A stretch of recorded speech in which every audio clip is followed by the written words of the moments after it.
Today I'm going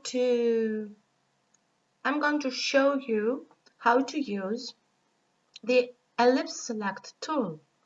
You can select an elliptical region. Let's use the previous image I have as a sample in all my videos, in all my tutorials, and you will see what exactly you can do with the ellipse tool. You can choose a part from your layer. From these boxes over here, you can grow it more, increase it a little bit. Okay, now I have an ellipse tool. With my mouse, click the right button of your mouse and choose Edit, Copy. Now, select the Move tool and you will see that you have just created, sorry. It doesn't move.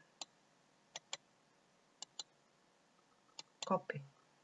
You have to make past, and now it is ready to see that you have copied this eye from the previous layer and you passed it over here, and you have just duplicated the eye in the ellipse option. Okay, you have used the ellipse selected tool and you choose the area you wanted to duplicate. Now, you may mirror it. Flip.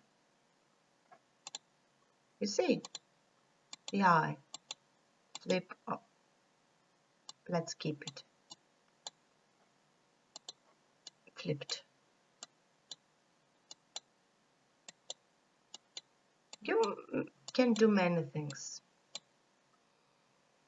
This is the ellipse tool. Now let's go back to make another. Control Z to undo everything you have done.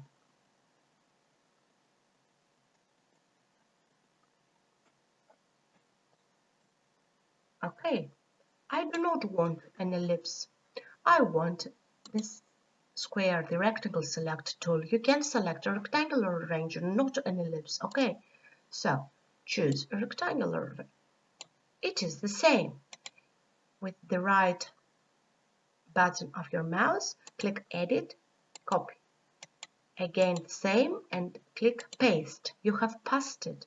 Click the arrow and now you have a square, a rectangular ellipse. A rectangle select tool, not an ellipse, sorry, okay.